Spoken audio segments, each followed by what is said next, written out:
that I will be president for all Americans. Passport Zindabad, Pakistan, Zindabad.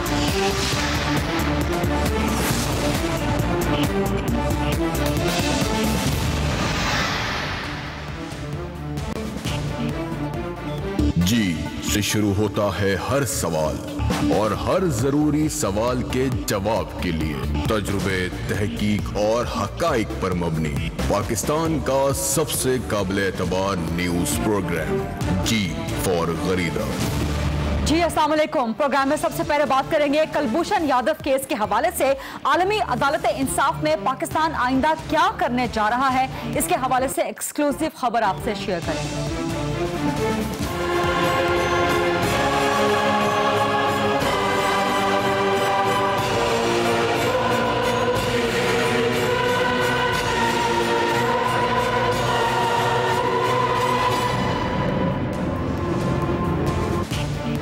Kulbhushan Yadav case के हवाले से आलमी अदालत इंसाफ में फैसला आने के बाद पाकिस्तानी वकील खावर कुरैशी का पहला बाज़ाब्ता बयान सामने आ गया है। उनका कहना है कि आलमी अदालत इंसाफ का जो फैसला है वो ICJ ने मेरिट्स पर नहीं दिया।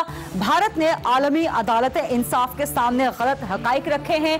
ये मुकम्मल समाअत के लिए सिर्फ एक प्रोसीजरल ऑर्डर है या एक तरीका कार है, एक महज ज़ाब्ता है जो कि मुकम्मल समाअत के लिए राह खोलता है। ये महज एक उबूरी ऑर्डर है और दायरा इख्तियार पे मजबूत दलाइल दिए हैं पाकिस्तान ने और पाकिस्तान इस केस को अपने मंतकी अंजाम तक पहुंचाएगा। ये पाकिस्तानी वकील खावर कुरैशी उनकी तरफ से पहला बाज़ाब्ता बयान कल जब आलमी अदालत इंसाफ ने फैसला दिया कुलभूषण यादव के हवाले से भारतीय दरख्वास्त पे, तो उसके बाद खावर कुरैशी साहब का ये पहला बाज़ाब्ता बयान आया है।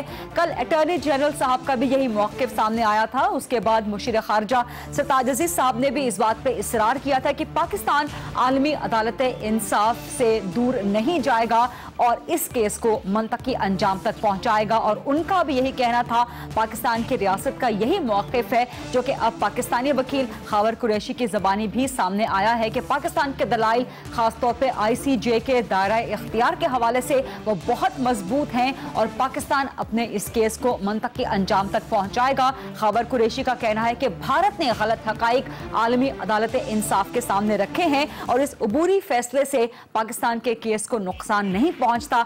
असल केस, असल हकाइक, असल सबूत, ठोस शवाहिद उस वक्त सामने आएंगे जब मुकम्मल हेयरिंग, मुकम्मल समाअत और भरपूर समाअत इस केस के हवाले से शुरू होगी। ये तो हमने आप तक पहुंचाया पाकिस्तानी वकील खावर कुरैशी का मौक़िफ़। अब आप तक पहुंचाते हैं कुछ हुकूमती ज़राए का और आला कानूनी ज़राए का मौक़िफ़। उनका मौक़िफ़ भी पाकिस्तानी वकील खावर कुरैशी के मौक़िफ़ को सपोर्ट करता है और उसे आगे बढ़ाता है। खबर यह है कि पाकिस्तान ने ICJ को दरख्वास्त डाल दी है कि अगले आने वाले चंद हफ्तों में इस केस की समाअत दोबारा रखी जाए और पाकिस्तान ने फैसला कर लिया है कि अब मजीद भरपूर तरीके से ICJ के जुरिस्डिक्शन को, उसके दायरा इख्तियार को इस केस के हवाले से चैलेंज किया जाएगा। पहले भी जो इस 10 दिन की सुनवाई हुई है भारत की इनिशियल हियरिंग पर, उसमें जो प्राइमा फेशी फैसला आया है ICJ की तरफ से, उसमें भी पाकिस्तान ने, पाकिस्तानी वकील ने ICJ के दायरा इख्तियार को चैलेंज किया था। और अब जब मुकम्मल समाअत, भरपूर समाअत, तफसीली समाअत इस केस की शुरू होगी तो पाकिस्तान एक बार फिर से फैसला कर चुका है कि आलमी अदालत इंसाफ के दायरा इख्तियार को चैलेंज किया जाएगा। इसके अलावा कुलभूषण यादव के भारतीय जासूस होने के स्टेटस पर भी पुरजोर दलाइल दिए जाएंगे और ना सिर्फ पुरजोर दलाइल दिए जाएंगे बल्कि उनके साथ ठोस शवाहिद और सबूत भी रखे जाएंगे। अगर समाअत में किसी भी मौके पे आलमी अदालत इंसाफ को इन शवाहिद का सहारा लेना पड़ता है या पाकिस्तान को अपने मौक़िफ़ को सपोर्ट करने के लिए उन शवाहिद को वहाँ पर प्रेजेंट करना पड़ता है, जिसमें कन्फेशनल स्टेटमेंट भी हो सकती है, जिसमें डोसियर्स भी हो सकते हैं, कुछ मज़ीद एतराफ़ी बयानात भी हो सकते हैं और बहुत सी और चीज़ें भी हो सकती हैं जो कि हो सकता है कि भारतीय जासूस कुलभूषण यादव ने पाकिस्तानी हुक्काम के हवाले की हों। तो ये वो सब इस वक्त पाकिस्तान, रियासत पाकिस्तान, हुकूमत पाकिस्तान की सोच है या उनकी प्लानिंग का पहला फेज़ है कि आइंदा उन्होंने इस केस को आगे कैसे लेकर चलना है। इसके अलावा कुछ international treaties, international conventions, international declarations, उनके भी हवाला जात तैयार किए जा रहे हैं जो कि आलमी अदालत इंसाफ के सामने भरपूर और मजबूत कानूनी तरीके से पाकिस्तान के सामने रखे जाएंगे, जिनमें जिनेवा कन्वेंशन रखा जाएगा, जासूसों के हवाले से हेग कन्वेंशन 1899 का और 1907 का, उसकी कुछ शिकें, उसके कुछ क्लॉजेस आलमी अदालत इंसाफ के सामने रखे जाएंगे। जासूसों के हवाले से और ब्रसल्स डिक्लेरेशन, उसका आर्टिकल 19 और 20, वो भी पाकिस्तान अपने हवाला जात के लिए इस्तेमाल कर सकता है। इसके अलावा भी दीगर इंटरनेशनल ट्रीटीज़ के, इंटरनेशनल कन्वेंशंस के, इंटरनेशनल लॉज के हवाले दिए जाएंगे जो कि पाकिस्तान के केस को मजीद मजबूत करेंगे, इसको मजीद स्ट्रॉन्ग कर देंगे। इसके अलावा आला तरीन हुकूमती लेवल पे, आला तरीन कानूनी लेवल पे इस बात पर भी डेलिब्रेशन हो रही है, इस बात पर भी गौर किया जा रहा है कि 21 मई 2008 का जो बायलैटरल एग्रीमेंट है जिसका जिक्र किया आलमी अदालत इंसाफ ने अपने इंटरिम ऑर्डर में भी, उसको भी इन्वोक किया जा सकता है, क्योंकि उस बायलैटरल एग्रीमेंट में, क्योंकि भारत ने इस 21 मई 2008 के बायलैटरल एग्रीमेंट को इग्नोर कर दिया था, क्योंकि इस खास केस में यही एग्रीमेंट भारत के खिलाफ जा सकता था। और अब पाकिस्तान इस बात पर भी कानूनी गौर कर रहा है कि इस एग्रीमेंट को किस तरह से इन्वोक किया जा सकता है आलमी अदालत इंसाफ के सामने, खासतौर पे उसकी क्लॉज 6 के हवाले से कि कोई ऐसी गिरफ्तारी, ऐसी हिरासत या ऐसी सजा जो कि दोनों रियासतों के सियासी या सिक्योरिटी उमूर को मुतासिर करती हो, उसके हवाले से कोई भी फैसला, कोई भी रियासत अपने हकाइक को,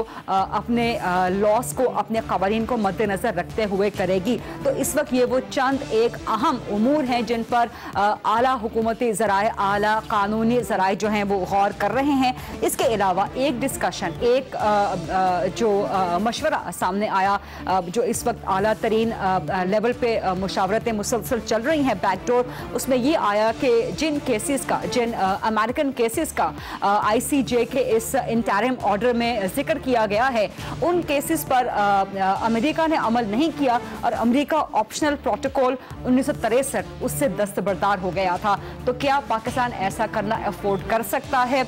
इस हवाले से भी मुशावरत के दौरान ये बात के ठोस इम्कानात सामने आए कि पाकिस्तान इस तरह करने का मजाज नहीं हो सकता, क्योंकि इससे पाकिस्तान के अपने शहरी भी कहीं ना कहीं आलमी लेवल पे मुतासिर हो सकते हैं।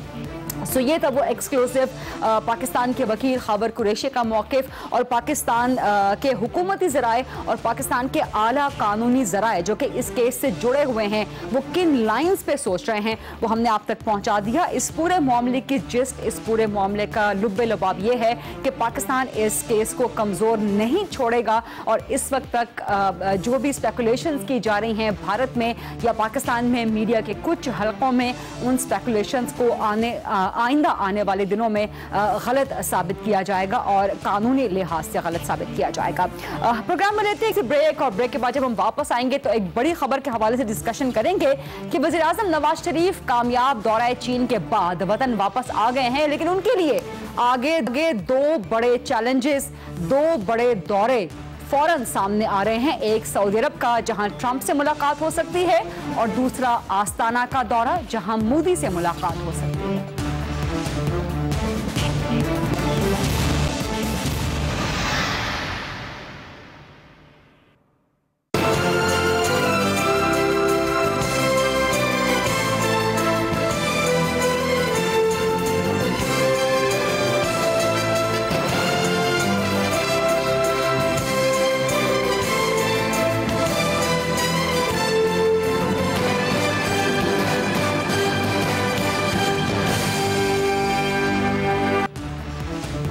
जी वेलकम बैक। वज़ीर-ए-आज़म नवाज शरीफ अपने चीन के 6 रोज़ा कामयाब और बेहतरीन दौरे के बाद पाकिस्तान में हैं और मुल्की उमूर निपटा रहे हैं। जो इनका 6 रोज़ा चीन का दौरा था, इसमें इनके साथ तकरीबन तमाम मुल्की आला क़यादत मौजूद थी।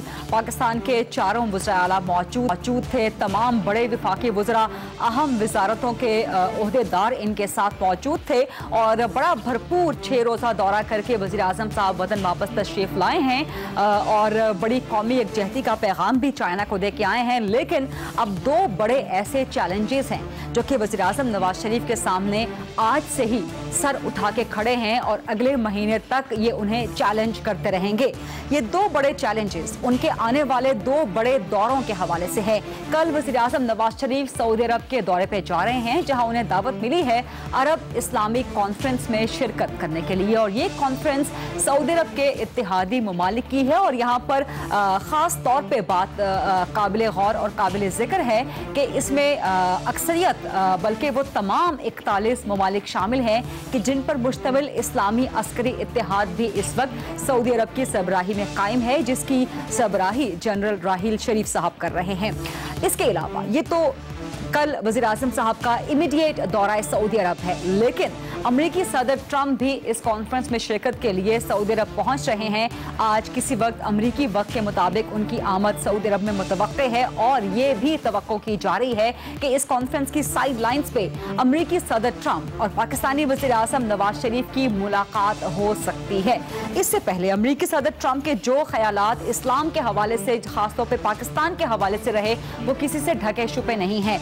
2011 की अमेरिकी सदर डोनाल्ड ट्रंप की वो ट्वीट, जबकि वो उस वक्त सदर नहीं बने थे, बहुत इंपॉर्टेंट है और इस वक्त गर्दिश भी कर रही है एक बार फिर से, जहां उन्होंने कहा था कि पाकिस्तान अमेरिका का दोस्त नहीं है। लेकिन जब उन्होंने अमेरिकी इलेक्शन जीता, अमेरिकी सदर जब वो मुंतखब हुए, तो उसके बाद 30 नवंबर 2016 को वज़ीर-ए-आज़म नवाज शरीफ और अमेरिकी सदर डोनाल्ड ट्रंप के दरमियान टेलीफोन कॉल हुई, जो कि बहुत अच्छी और बहुत बेहतरीन रही, अगरचे उस पर काफ़ी तनकीद भी की गई, लेकिन मजमूई तौर पे वो एक दोस्ताना और अच्छे ताल्लुकात की नवीद देती हुई टेलीफोन कॉल थी। अब कल पहली मुलाकात होने जा रही है, जो कि मुतवक्के है डोनाल्ड ट्रंप और वज़ीर-ए-आज़म नवाज शरीफ के दरमियान। पाकिस्तान अमेरिका के ताल्लुकात क्या रहेंगे, उनको डिफाइन करने के लिए ये सऊदी अरब में होने वाली मुलाकात बहुत क्रूशियल, बहुत इंपॉर्टेंट हो सकती है। और इससे भी अहम अगले महीने की एक मुतवक्के मुलाकात हो सकती है, जो कि शंघाई ताउन तंजीम कॉन्फ्रेंस की साइड लाइन्स पे हो सकती है। अगले महीने जून में वज़ीर-ए-आज़म नवाज शरीफ ने जाना है आस्ताना, जहां पर वो शंघाई ताउन तंजीम कॉन्फ्रेंस के इजलास में शिरकत करेंगे, और वहां पर भारत के वज़ीर-ए-आज़म नरेंद्र मोदी भी होंगे, क्योंकि इस साल की शंघाई ताउन तंजीम की कॉन्फ्रेंस में पाकिस्तान और भारत दोनों को इस तंजीम का मेंबर बनाया जाना है। तो वहां पर भी तवक्को की जा रही है कि भारत के वज़ीर-ए-आज़म नरेंद्र मोदी के साथ पाकिस्तानी वज़ीर-ए-आज़म नवाज शरीफ की साइड लाइन्स पे एक मुलाकात हो सकती है। सो ये दो मुलाकातें जो अभी तक मुतवक्के हैं, इन दोनों मुलाकातों का फिलहाल कंफर्मेशन सामने नहीं आई, इनका वक्त सामने नहीं आया, इनका एजेंडा तय नहीं हुआ, इनका तरीक़ाकार तय नहीं हुआ, लेकिन ये दो मुलाकातें अगर हो जाती हैं तो अमेरिका के साथ और भारत के साथ ताल्लुकात में खारजा पॉलिसी की तश्कील में एक नया और अहम मोड़ आ सकता है। इसी हवाले से हम बात करेंगे वज़ीर-ए-आज़म की काबीना के एक अहम रुकन, नून लीग के मरकजी सीनियर रहनुमा हैं वज़ीर मुमलिकत डॉक्टर तारिक फजल चौधरी साहब। अस्सलाम वालेकुम तारिक फजल चौधरी साहब, बहुत शुक्रिया प्रोग्राम के लिए वक्त देने पे। अब कल वज़ीर-ए-आज़म साहब सऊदी अरब जा रहे हैं, जहां पर तवक्को है कि उनकी मुलाकात डोनाल्ड ट्रंप अमेरिकी सदर से हो सकती है। अगले महीने वो आस्ताना जा रहे हैं, जहां पर भी तवक्को की जा रही है कि उनकी मुलाकात भारत के वज़ीर-ए-आज़म नरेंद्र मोदी से हो सकती है। तो क्या सोच है इस वक्त वज़ीर-ए-आज़म की, उनके रुफ़क़ाए-कार की तैयारी क्या है इस हवाले से? बिस्मिल्लाहिर्रहमानिर्रहीम। नज़ीरा, जिस तरह आपने अपने इब्तदाइये में जो आपने तीनों दौरों का जिक्र किया और बिलखुसूस जो आपने चाइना के दौरे का जिक्र किया, तो उसमें मैं शुरुआत अपनी गुफ्तगू की वहाँ से करूँगा और मैं कौम को मुबारकबाद दूँगा कि पाकिस्तान की तमाम क़यादत, जिसमें तमाम पाकिस्तान की सियासी जमातों की और तमाम हमारे सूबों की जो क़यादत है उसकी नुमाइंदगी मौजूद थी जहाँ हमारी जमात की हुकूमत नहीं है, उनकी लीडरशिप भी मौजूद थी। और आपने देखा कि जो पजीराई वहाँ पर पाकिस्तान को हासिल हुई, जो जिन मनसूबे पर दस्तखत किए गए, इससे दुनिया पे यह साबित हुआ कि पाकिस्तान की इस खित्ते में और पूरी बैनुल-अक़वामी दुनिया में क्या अहमियत है।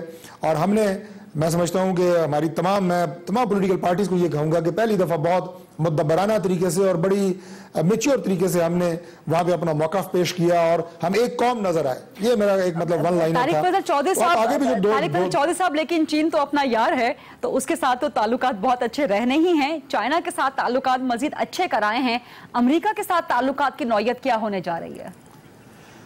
जी, मैं बिल्कुल उसी तरफ आ रहा हूँ। चाइना के साथ यकीनन हमारे बहुत पुराने दोस्ताना ताल्लुकात हैं, लेकिन मैंने हमारी जो प्रेजेंटेशन आप उसको कहें बहैसियत वन यूनाइटेड नेशन अपना मौकफ देना, वो बहुत एक बेहतरीन हिकमत अमली थी प्राइम मिनिस्टर साहब की कि सबको साथ लेके चले चाइना के दौरे पे। मैं इसका रेफरेंस इसलिए कोट कर रहा हूं कि आइंदा ये जो दोनों दौरे आ रहे हैं, सऊदीया का दौरा और जिसमें आपने कहा आस्ताना का दौरा, इसमें भी हमारी हिकमत अमली ये होनी चाहिए कि पाकिस्तान के नेशनल इंटरेस्ट के लिए हम सब मुत्तहिद हैं, हम इकट्ठे हैं, चाहे हमारा ताल्लुक किसी भी जमात से हो। बदकिस्मती से मैं एक जुमला कहूँगा कि हम जो हमारी फॉरेन पॉलिसी होती है, जो हमारे नेशनल इंटरेस्ट होते हैं, जो हमारी बैरूनी दुनिया के साथ ताल्लुकात होते हैं, बैरूनी दुनिया जिस तरह हमें देख रही होती है, अनफॉर्चुनेटली हमारी जो इंटरनल डिवीजन है पॉलिटिक्स की, ये हमें वहाँ पे भी नजर आती है। तो मैं सिर्फ एक ये रेफरेंस दे के इतना कहूँगा कि मुझे पूरी उम्मीद है कि पाकिस्तान इंशाल्लाह जब जाएंगे, अभी प्राइम मिनिस्टर कल सऊदी अरेबिया और वहाँ पे मुतवक्को जो मुलाकात है अमेरिका के सदर के साथ, पाकिस्तान का मुकदमा बेहतरीन तरीके से जिस तरह रखना चाहिए उस तरह रखेंगे। और पाकिस्तान से जो पूरी दुनिया गिले शिकवे करती नजर आती है, प्राइम मिनिस्टर बताएंगे कि हम गिले शिकवे करने लायक नहीं है, बल्कि हम सबसे ज्यादा मुतासिर कौम है, सबसे ज्यादा दहशतगर्दी से मुतासिर हुआ, क्योंकि ये इस्लामिक कॉन्फ्रेंस की साइडलाइंस पे हो रही होगी मुलाकात, और डोनाल्ड ट्रंप साहब सिर्फ वजीर आजम नवाज शरीफ से मुलाकात नहीं करेंगे, वो उन तमाम ममालिक के सरबराहान से मुलाकात करेंगे जिन्हें सऊदी अरब ने इस कॉन्फ्रेंस के लिए मदऊ कर रखा है। तो उम्मीद है कि ये चंद मिनटों की या ज्यादा से ज्यादा आधे घंटे पर मुहित मुलाकात हो सकती है, आधा घंटा भी बहुत एग्जैजरेट करके। तो इस वक्त तैयारी क्या है वजीर आजम नवाज शरीफ साहब की या दफ्तर खारजा ने किस किस्म की तैयारी करवाकर उन्हें दी है कि किन किन मामलात पे बात करनी है, और कितने दौरानिए की आप मुलाकात एक्सपेक्ट कर रहे हैं, किन उमूर पे गुफ्तगू हो सकती है अमेरिकी सदर के साथ? देखिए, चूंकि ये सारे के सारे मामलात फॉरेन ऑफिस डील करता है, मुलाकात की टाइमिंग रखना, उसका दौरानिया कितना होता है, ये फॉरेन ऑफिस सारी डील करता है। इस वक्त मैं आपको ये मालूमात तो नहीं दे सकता कि उसकी टाइमिंग क्या है और उसका दौरानिया क्या है, लेकिन ओवरऑल जो हमारी ब्रीफिंग्स होती हैं या जो काबीना के इजलास में जो सारी बातें होती हैं, इसमें जो हमारा प्राइम एजेंडा प्राइम मिनिस्टर का हर दौरे के हवाले से जो रहा है वो यही रहा है कि पाकिस्तान का मौक़िफ़ बहैसियत कौम के, एक मुल्क के, हम बेहतरीन तरीके से दें, अपनी जो हमारे इशूज़ हैं वो बताएं, और जो दुनिया की जंग हम लड़ रहे हैं, दुनिया की जंग का मतलब ये है कि जो दहशतगर्दी के हवाले से पाकिस्तान कुर्बानी दे रहा है वो पूरी दुनिया को आश्कारा होनी चाहिए। और बिलखुसूस चूंकि पाकिस्तान और अमेरिका का दहशतगर्दी की जंग के हवाले से खुसूसी इत्तेहाद भी है, इसलिए अमेरिका उस हवाले से सबसे ज्यादा मौजू मुल्क है, और जो उनके सदर हैं वो सबसे ज्यादा मौजू रहनुमा हैं जिनसे सारी बातें बड़े अच्छे पैराए में हो सकती हैं। और इसके अलावा कुछ अफवाहें, कुछ स्पेकुलेशंस ये भी आ रही हैं, कुछ खबरें गैर मुसद्दिका ये भी आ रही हैं कि शायद इस मुलाकात में शकील आफरीदी का मामला या आफिया सिद्दीकी का मामला भी कहीं ना कहीं हल्के फुल्के अंदाज में कम पैराए में डिस्कस किया जा सके। क्या इस हवाले से कोई बातचीत हो रही है? देखिए, फिलहाल तो मैं इसकी कोई आपको वेरीफाई नहीं कर सकता, लेकिन मैं नहीं समझता कि इतनी जो एक दूसरे मुल्क में मुलाकात हो रही है, और ज़ाहिर है उसकी बेशुमार और मीटिंग्स हैं और उनके एजेंडे मुख्तलिफ होंगे, इतनी मुख्तसर मुलाकात में ये बात हो, लेकिन बहरहाल मैं आपको इसको वेरीफाई इस वक्त नहीं कर सकता। और भारतीय वज़ीर आज़म नरेंद्र मोदी के साथ मुलाकात के हवाले से इस वक्त सोच क्या है, हुकूमती सोच क्या है, वज़ीर आज़म साहब की, उनके रुफ़े आकार की सोच क्या है? देखिए, मोदी साहब से मुलाकात के लिए मैं थोड़ी सी ये बात दोबारा वहाँ पे जाऊँगा कि बदकिस्मती से हम अपनी इंटरनल पॉलिटिक्स को चमकाने के लिए कभी जनाब मोदी का जिक्र कर रहे होते हैं, कभी किसी और इशू का जिक्र कर रहे होते हैं। तो बात यह है कि जहाँ तक इंडिया के साथ हमारी गवर्नमेंट का मामलात हैं, हर जगह के ऊपर हमने हाईलाइट किया कि इंडिया से कभी पाकिस्तान में दरअंदाजी हो रही है, क्या क्या हमें इशू हैं। प्राइम मिनिस्टर अगर अक़वाम मुत्तहिदा के जनरल काउंसिल के इजलास में जाते हैं, वहाँ पे जिक्र करते हैं, कश्मीर में जो ज़्यादतियाँ हो रही हैं उनका जिक्र करते हैं, लेकिन जब ये मुलाकात होती है तो यहाँ पे अजीबोगरीब किस्म की तबसरे शुरू हो जाते हैं। प्राइम मिनिस्टर ने कभी भी पाकिस्तान के इंटरेस्ट पे कंप्रोमाइज़ नहीं किया, पाकिस्तान के जो सलामती के इशूज़ हैं, पाकिस्तान की इंटेग्रिटी के इशूज़ हैं, पाकिस्तान की सॉवरेंटी के इशूज़ हैं, उन पर कभी कंप्रोमाइज़ नहीं किया। और ये मुलाकात भी अगर मोदी साहब से होती है तो मैं समझता हूँ कि जो पाकिस्तान और इंडिया में जो कुछ फासले बढ़े हैं, जो टेंशन आई हैं, उनके हवाले से जरूर बात होगी, जो इश्यूज पाकिस्तान इंडिया के बीच में मौजूद हैं उनके हवाले से जरूर बात होगी। ठीक है, बहुत बहुत शुक्रिया डॉक्टर तारिक फजल साहब। प्रोग्राम में लेते हैं एक छोटी सी ब्रेक, और ब्रेक के बाद जब हम वापस आएंगे तो आज के दिन की एक और बड़ी खबर के हवाले से बात करेंगे। आज का दिन आलमी मंजरनामे पे बड़ी हलचल का दिन था। एक तरफ अमेरिकी सदर डोनाल्ड ट्रंप का दौरा सऊदी अरब है, और दूसरी तरफ ईरान में सदारती इंतखाब हैं। सो दोनों मामलात, दोनों वाकयात आलमी मंजरनामे में हलचल मचाने के लिए काफी।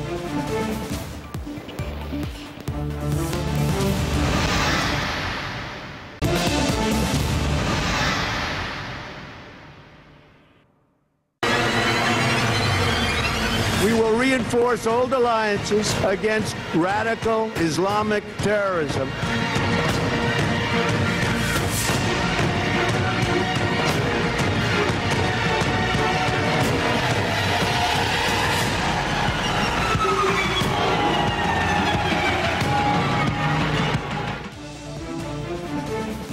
आलमी मंजरनामे पे आज बड़ी हलचल का दिन था। एक तरफ बड़ी हलचल का दिन है क्योंकि एक तरफ अमेरिकी सदर डोनाल्ड ट्रंप सऊदी अरब के दौरे के लिए रवाना हो चुके हैं, तो दूसरी जानिब ईरान के सदारती इंतखाबात आज मुनक्किद हुए, जहां पर अगले 4 साल के लिए ईरानी सदर का इंतखाब किया जाएगा। ईरानी सदारती इंतखाब की दौड़ में हसन रूहानी, जो कि 4 साल पहले भी ईरान के सदर रह चुके हैं, जिन्हें एक एतदाल पसंद रहनुमा तस्लीम किया जाता है, जिन्होंने न सिर्फ पूरी दुनिया के साथ ईरान के ताल्लुकात को नॉर्मलाइज किया बल्कि ईरानी मुआशरे को भी किसी हद तक रिलैक्स किया। इसके अलावा अमेरिका के साथ जौहरी मुआहिदा होना, ये बहुत बड़ी अचीवमेंट हसन रूहानी की। 68 साल हसन रूहानी, एक तरफ उनका दौर है, दूसरी तरफ उनके मुखालिफ ईरान के सदारती इंतखाब में इब्राहिम रईसी हैं, 56 साल के हैं और हार्ड लाइनर, एक शिद्दत पसंद तस्लीम किए जाते हैं, जो कि अपने पॉलिटिकल नजरियात में और अपने रिलीजियस नजरियात में काफी हार्ड लाइन रखते हैं और यूरोप के साथ, खासतौर पे अमेरिका के साथ ताल्लुकात के हवाले से उनका एक बड़ा सख्त मौक़िफ़ है। इन दोनों में से जीत किसकी होती है, इसका फैसला तो आइंदा आने वाले चंद घंटों में हो जाएगा। लेकिन उधर अमेरिकी सदर डोनाल्ड ट्रंप का पहला गैर मुल्की दौरा, और वो भी सऊदी अरब का, और एक ऐसे मौके पे कि जब अमेरिकी सदर डोनाल्ड ट्रंप ईरान के बारे में अपने सख्त मौक़िफ़ का बारहा इजहार कर चुके हैं। डोनाल्ड ट्रंप का सऊदी अरब का दौरा और ईरान में होने वाले आज के सदारती इंतखाबात, ये नौयत मुतय्यन करेंगे, ये आइंदा के लिए एक पैराडाइम मुतय्यन करेंगे कि जो ट्रायंगल है अमेरिका, सऊदी अरब और ईरान की, और इन पर जो बेस करता है मुस्लिम उम्मा का मुस्तकबिल, खासतौर पे मशरिक़ वुस्ता का मुस्तकबिल, उसकी जहत आइंदा क्या बनने जा रही है। अमेरिकी सदर अपने पहले गैर मुल्की दौरे में 3 ममालिक में जाएंगे। सऊदी अरब उनका पहला पड़ाव होगा, उसके बाद वो इसराइल जाएंगे, उसके बाद वेटिकन सिटी रोम इटली जाएंगे।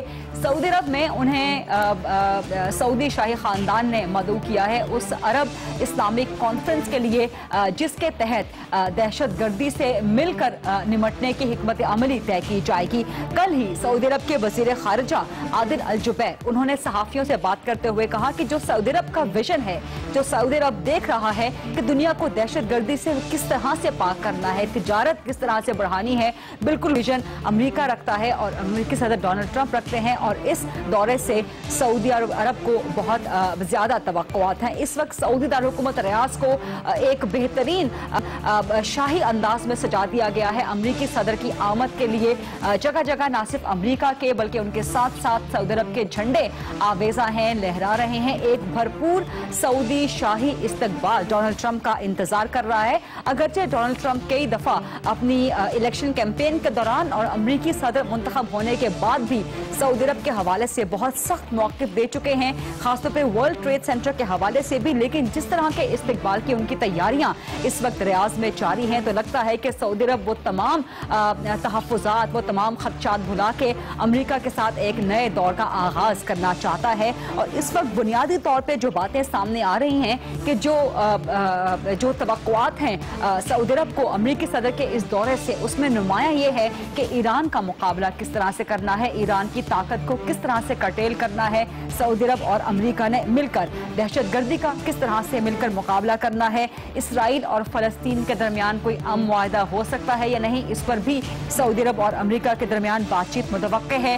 दाइश के खिलाफ मिलकर काम करने के हवाले से भी बात हो सकती है और अमेरिकी तिजारत के फ़रोग़ के हवाले से भी कि सऊदी अरब उसके लिए एक मज़ीद खुशआइंद मार्केट किस तरह से बन सकता है। और सबसे बढ़ के जो हथियारों की एक डील होने जा रही है कई बिलियन डॉलर्स की, वो सबसे इम्पॉर्टेंट है। बहुत सी अहम मुलाकातें करेंगे अमेरिकी सदर डोनाल्ड ट्रंप। इस अहम दौरे में सऊदी शाह अब्दुल्ला से उनकी मुलाकात होगी।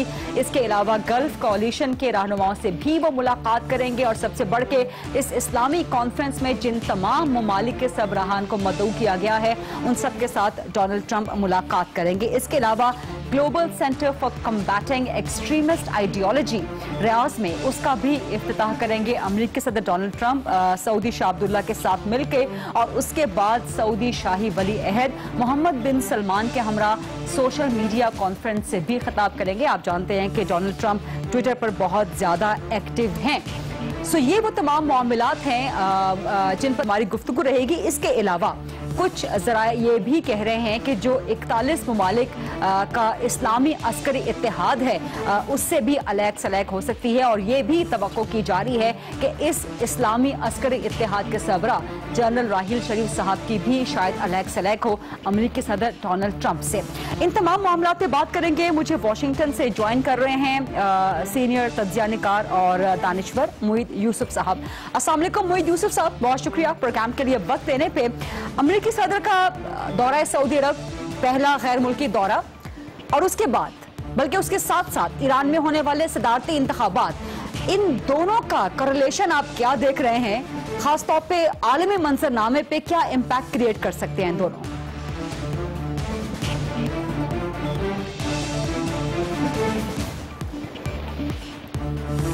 मुईद यूसुफ से राबिता हमारा, चूंकि वो स्काइप पे हमें ज्वाइन कर रहे हैं वाशिंगटन डीसी से, उनसे राबिता हमारा मुनक़ता हो गया है। जैसे ही राब्ता उनसे बहाल होता है मुईद से हम सवालात करते हैं। इतनी देर तक आपको तफसीलात मजीद बताते हैं अमेरिकी सदर डोनाल्ड ट्रंप के दौरा अमेरिका के हवाले से कि वो पहले अपने गैर मुल्की दौरे पे सऊदी अरब अमेरिकी वक्त के मुताबिक कुछ ही देर में पहुंचने वाले हैं। और उसके बाद उनका इंतहाई भरपूर दौरा है सऊदी अरब का, जिसमें अमेरिका सऊदी अरब ताल्लुकात का एक नया दौर शुरू होने का इम्कान है। साबिक अमेरिकी सदर बराक ओबामा के साथ सऊदी अरब के ताल्लुकात कुछ खास गाढ़े या कुछ खास गर्मजोश नहीं रहे, क्योंकि सदर ओबामा का ईरान की तरफ एक नरम रवैया था। खासतौर पर जौहरी मुआहदा जो अमेरिका ने सदर ओबामा के तहत ईरान के साथ किया, उस पर सऊदी अरब को बहुत से तहफ़्फ़ुज़ात थे और सऊदी अरब इस पर काफ़ी नालाम ही था।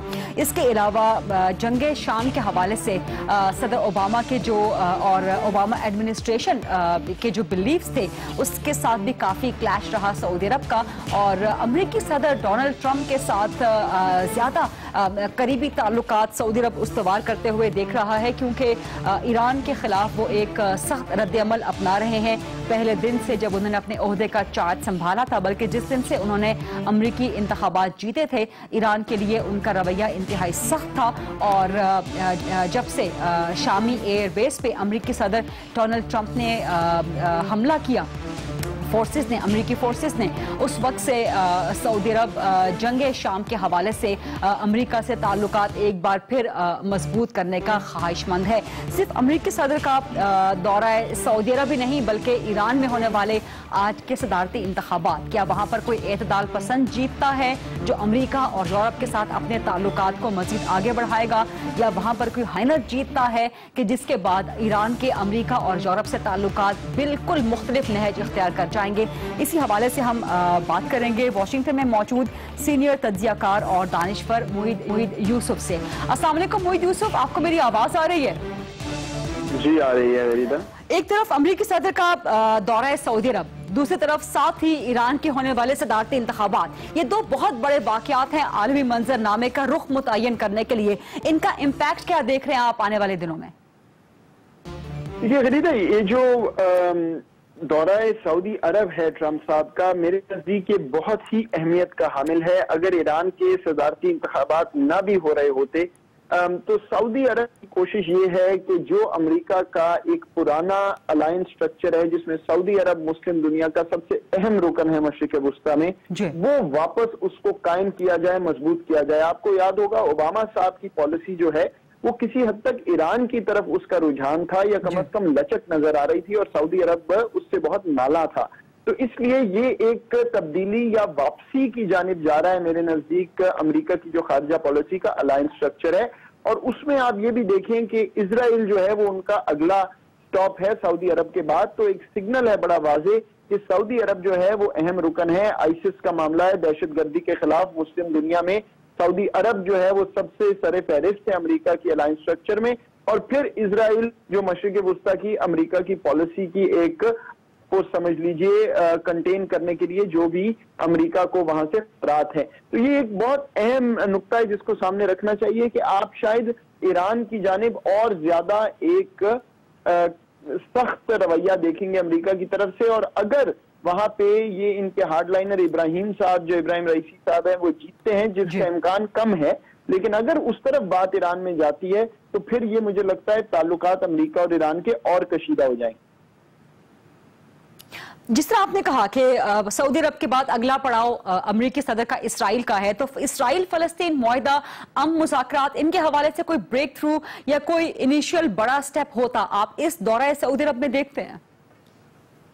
नहीं, मुझे मुश्किल नजर आता है जी। अभी महमूद अब्बास साहब मिले हैं ट्रंप साहब को, उन्होंने बड़ा मजबूती से कहा तो है कि मैं इस मामले को हल करूंगा, लेकिन आप जानती हैं एक बहुत ही गंभीर मामला है, कितने अमेरिकी सदर कोशिश कर चुके हैं, और ट्रंप साहब का रुझान इजराइल की जानिब बहुत वाज़ेह है और शायद रहेगा भी।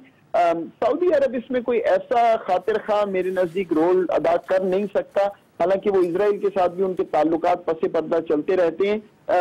सऊदी अरब का इस वक्त फोकस ईरान है, और उस हद तक मेरा ख्याल अमेरिका उनके साथ होगा।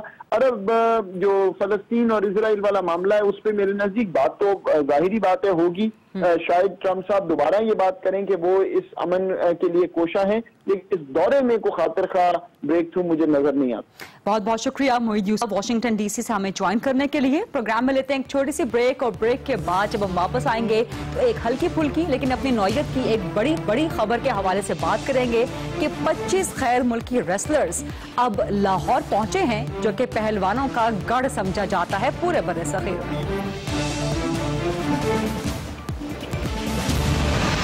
पाकिस्तान में खेलों के शायकीन के लिए एक बहुत अच्छी खबर है कि क्रिकेट के अलावा भी एक और खेल है कि जिसके हवाले से पाकिस्तान की आलमी शनाख्त एक बार फिर उभर के सामने आ रही है। इस वक्त लाहौर, जो कि एक जमाने में पहलवानी का एक गढ़ हुआ करता था गुजरांवाला के साथ साथ, और पाकिस्तान जो कि पहलवानों का देश है, यहाँ पर 25 गैर मुल्की रेसलर्स आए हैं और अपनी रेसलिंग के दाव पेच दिखा के पाकिस्तानियों को महसूस कर रहे हैं, और उनमें रेसलिंग का, उनमें पहलवानी का शौक एक बार फिर से उभार रहे हैं। लेकिन पहलवानी तो इस कौम की जड़ों में मौजूद है। इस कौम का सबसे पुराना खेल, बल्कि सबसे पुराने खेलों में से एक, सबसे मकबूल तरीन खेलों में से एक पहलवानी हुआ करता था, जिसमें बड़े बड़े नाम गामा पहलवान, छारा पहलवान, ये पाकिस्तान ने प्रोड्यूस किए हैं। लेकिन अब ऐसा क्यों है कि यहाँ का देसी फन्ने पहलवानी कमजोर पड़ता जा रहा है, और हमें गैर मुल्की रेसलर्स को देख के और वहाँ की रेसलिंग को देख के ज्यादा हम उसको महसूस होते हैं? क्या इन गैर मुल्की रेसलर्स की आमद से पाकिस्तान में देसी पहलवानी को भी फरोग हासिल होगा? इसी मामले पे प्रोग्राम के इस आखिरी सेगमेंट में हल्की फुल्की गपशप लगाएंगे। मेरे साथ हैं पाकिस्तान के मशहूर मारूफ छारा पहलवान के भाई आबिद असलम साहब। आबिद असलम साहब, बहुत शुक्रिया प्रोग्राम के लिए वक्त देने पे। पहलवानी का गढ़ है पाकिस्तान, पहलवानों का देश है, और यहाँ पर बदेसी पहलवान आए हैं जिनको रेसलर्स कहा जाता है। पाकिस्तान ने खुद बहुत बड़े बड़े नाम प्रोड्यूस किए हैं, जब इन गैर मुल्की रेसलर्स का नाम भी कोई नहीं जानता था, या जब ये पैदा भी नहीं हुए थे। क्या कहेंगे आप इस बारे में? इसमें कि ये पहले तो सबसे पहले कि ये जो पहलवान आए इनका शुक्रिया अदा करना चाहिए कि ये एक पॉजिटिव साइन है, और पाकिस्तान का एक सॉफ्ट इमेज जो है ना वो ये उजागर कर रहे हैं, और बाकी किसी ने इनका शुक्रिया अदा करना चाहिए। बिल्कुल, तो अच्छा साइन है, रेसलिंग के लिए अच्छा साइन है। आए हैं तो अच्छी बात है, आना चाहिए इनको, और मजीद, और जो भी जो प्राइवेट सेक्टर है उसको चाहिए कि इस स्पोर्ट्स को जो है ना। ये आपने बहुत वैलिड बात की है। ऐसा क्यों है कि पाकिस्तान की नौजवान नस्ल को इंटरनेशनल रेसलर्स के नाम तो याद हैं, लेकिन जो पाकिस्तान के अपने बड़े बड़े नाम हैं पहलवानों के, वो शायद ही किसी को मालूम हो? आप देखिए ना कि 26 साल हो गए तकरीबन जहारा को फौत हुए, उसके बाद ये हमारी फैमिली बिल्कुल इससे आउट हो गई। एक तो दूसरा भी उसकी रीजन ये है कि जो रेसलिंग है उसको इतने प्रमोट नहीं किया गया इधर पाकिस्तान में, उसको अब अच्छा स्पोर्ट्स नहीं गिना गया इसको, जबकि ये बेहतरीन स्पोर्ट्स है, पूरी दुनिया में ये सबसे ज्यादा देखे जाने वाला स्पोर्ट्स है। तो अब मेरा बेटा अनोखी साहब लेके गए हुए हैं हारून, इसको तुम दिखा भी रहे हैं, झारा पहलवान का और अनोखी पहलवान का जो एक इंतहाई मशहूर मुकाबला था। जी जी, ये हम वो दिखा भी रहे हैं इस वक्त। जी जी, ये आप देखेंगे अनोखी साहब लेके गए हैं, 26 साल बाद आए हैं वो, और हारून को लेके गए हैं, अब तकरीबन अब 3 साल हो गए, हाई स्कूल उसने कर लिया है और जूनियर चैंपियन भी हुआ जापान का अभी ये रिसेंटली। अब यूनिवर्सिटी जाएगा तो इंशाल्लाह ताला बेहतर मजीद उम्मीद है कि अच्छे की उम्मीद है। हालांकि इस मुकाबले के बाद अनोखी पहलवान ने कहा था कि मैंने झारा पहलवान से बड़े दावपेच सीखे हैं। बिल्कुल एग्जैक्टली। तो अब अनोखी पहलवान ही झारा पहलवान के भतीजे को सिखा रहे हैं। बिल्कुल ऐसे ही है ना, अगर कोई इधर कोई नहीं, कोई सपोर्ट नहीं करेगा, कोई सिखाने वाला तो है, सपोर्ट नहीं करेगा। जब आप सपोर्ट नहीं कर रही, हुकूमत का इसमें कोई प्राइवेट सेक्टर को भी आना चाहिए, सबके साथ, अकेले का काम कोई भी नहीं होता। कोई भी स्पोर्ट्स आप ले लें, पूरी जिंदगी लग जाती है आदमी की, और उसको उसके बाद उसको क्या मिल जाता है, उसको करके क्या मिल जाता है। अगर आपको उसका कुछ कुछ मिलेगा नहीं, उसके कम से कम इज्जत ही मिल जाए, तो वो तो कम से कम मिलनी चाहिए ना। तो आप समझते हैं कि पहलवानों के जो अपने खानदान हैं उन्होंने भी इस फन को आगे नहीं बढ़ाया?